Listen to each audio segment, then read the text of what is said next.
Сәлеметсіздер ме, құрметті әріптестер. Google формасы арқылы онлайн тест құраумен бөліскім келіп отыр. Ол үшін мынандай Google іздеу батырмасына Google форма деп тереміз.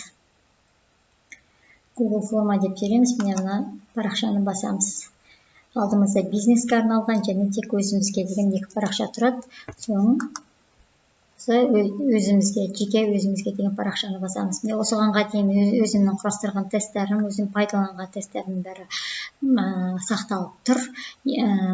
Ал енді сіздерге жаңадан құрау үшін, тест құрау үшін новая форма дейді. Қалай құрау керек екен? Енді оның міндетті түрде тақырыбын сақталу үшін міне тақырыбын тестісіз ба, әр өзіңіз құрастырып жатқан тестіңіздің тақырыбына байланысты жазсаңыз болады.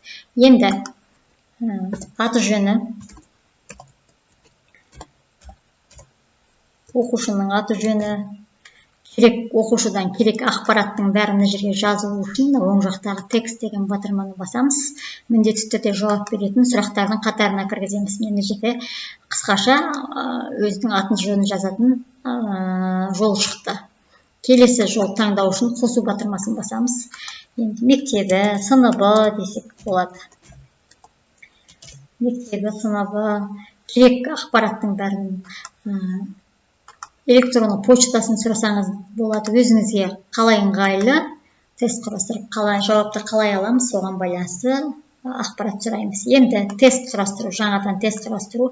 Мына жерде сұрақ, өзіміз тест құрастырып жүріп білеміз. Мына жаққа дұрыс варианттар. Енді сұраққа қазір отырып жазсаңыз да болады, немесе дайын. Мына жерде менде қандай тест бар екен? Дайын. Педагогикадан тесттер тұр екен. Осыны копировать етіп қоя салсаңыздар, сіздің уақыттарыңыз көп кетпейді. Әр мұғалімнің өзінің қоржынында әр тақырыпқа байланысты тесттер бар ғой. Соны қойсаңыздар, көп уақыт алмайды. Мен астына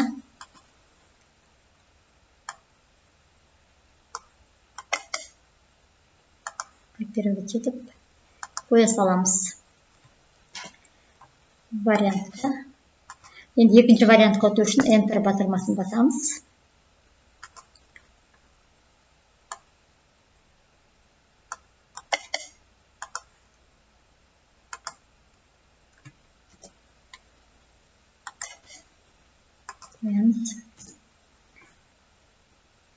Енді бұл тест тек қана онлайн сабақтарда қолданылатын тест емес. Әрбір сабақ сайын кері байланыс, балаға кері байланыс ретінде беріп отырсаңыздар, сол жағы өте ыңғайлы екен. Сол тақырыпқа байланысты сұрақтың санын қойып отырсаңыз болады. Сол тақырыпқа байланысты оқушыға да бірден шығады. Өзінің білім деңгейі, мұғалімге де сол оқушы қай тақырыпты түсінді, қай тақырыпты түсінбеді, мұғалімге де өте жақсы көмек екен.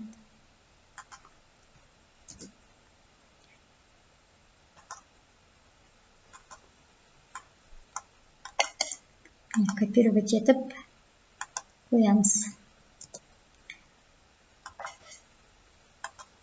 Ал енді келесі сұраққа өту үшін бұны да міндетті түрде жауап беретін батырмасын басамыз. Келесі сұраққа өту үшін қосу бассақ, келесі сұраққа өтеміз. Мен енді сіздермен көп сұрақты жазбай, сол екі сұрақты ғана, сұрақтарды қалай енгізу формасын ғана көрсетсем, ары қарай сіздерге бәрі түсінікті деп ойлаймын.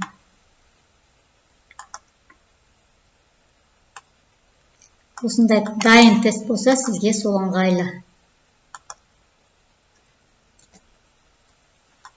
Қоя саласыз, копировать етіп, ставить етіп қоя саласыз. Enter батырмасын басасыз, келесі сұраққа түсу үшін.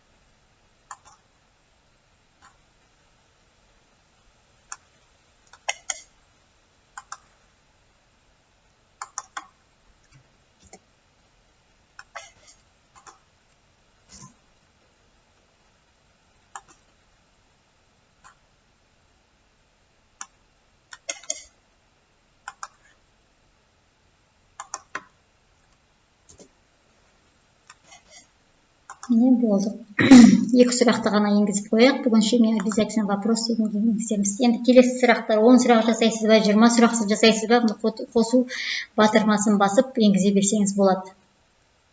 Енді бұған настройка жасаймыз. Настройка жасау үшін қалай берем, электронды почтаны сұраған жоқ, жаңа электронды почтаға жіберу керек, аккаунт жіберу керек дейтін ондайды біз толтырған жоқпыз. Сондықтан тест деген батырманы басасыз да, дұрыс жауап енгізуіміз керек қой енді. Не сохранить. Дұрыс жауап енгізу үшін біз сұрақтың үстін басамыз. Сұрақтың үстін бассақ, астында жауаптар деген шығады. Соған бал қоямыз. Сұрақтың қиын оңайлығына байланысты. Мысалы, 1 бал қоямыз. Бірдің бысы дұрыс па? Дұрыс, яғни дайын деген басамыз. Тағы да сұрақтың үстін бассақ, жауаптар деген шығады. Соған бал қоямыз. Одан кейін бар, 2-нің бысы дейік. Дайын. Міне сұрақтың бәрі қойылды.